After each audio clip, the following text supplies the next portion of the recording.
আমার কুটু কুটু কুটু, ও কুটু, ও কুটু, আমার কুটু। আজ কুটুর শরীরটা কিন্তু একদম ভালো নেই। আজকে আমাদের কুটুস 3 থেকে 4 বার বমি করেছে। এই না, পটি করেছে, বমি একবারই করেছে।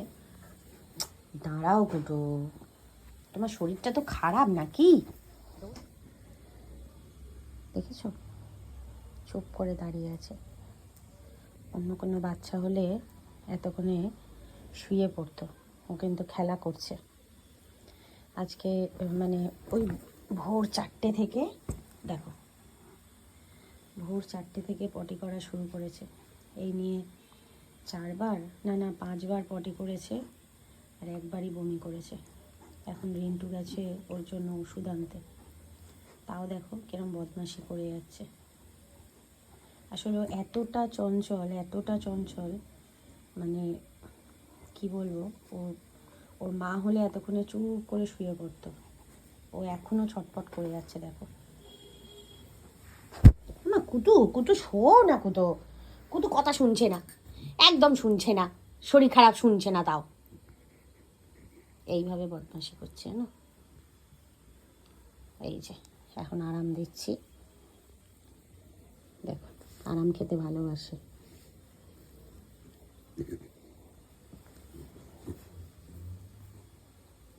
সব সময় এদিক ওদিক ঘুরবে তো, আর কিছু না কিছুতে মুখ দেয়, ভীষণ মুখ দেয়। মানে কিছু পড়ে থাকলে সেটা মুখে নিয়ে আর শুনবে না, কথা শুনবে না, একেবারে চিবিয়ে তাকে খেয়েই ফেলবে। মানে কিছুতেই মুখ থেকে বের করতে দেবে না, দূরে সরে গিয়ে পালাবে। এবার কখন কি খেয়েছে, কি খাওয়ার ফলে হলো এরকম বুঝতে তো পারছি না।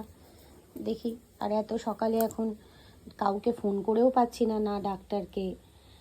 আর একটা ছেলে আসে, ও ও আর কি এসে ওর মানে টুকটাক আর কি ও জানে, তো ওকেও ফোন করছি যাতে ওর থেকেও কিছু জানতে পারি, তাও জানতে পারছি না, কারণ তারা এখন ঘুমোচ্ছে। এই যে কুটু শো, কুটু তোমার তো শরীরটা ভালো নেই, কুটু কুটু শুয়ে থাকো, দুষ্টু করলে কিন্তু আমি উঠে যাবো। দেখছো কেমন বদমাশি করছে, কেউ বলবে ওর শরীর খারাপ? ওর কাছে আমি ওই জন্য বসে আছি, যাতে ও একটু মানে ওর কোনো অসুবিধা যাতে না হয়। কিন্তু দেখো কন্টিনিউ বদমাশি করছে, আর আমার হাতটা টেনে টেনে কামড়াচ্ছে। আমার কুটু কথা শুনছে না, আমার কুটু কথা শুনছে না। ঠিক আছে বন্ধুরা, চলো পরে আবার তোমাদের সাথে কথা বলছি।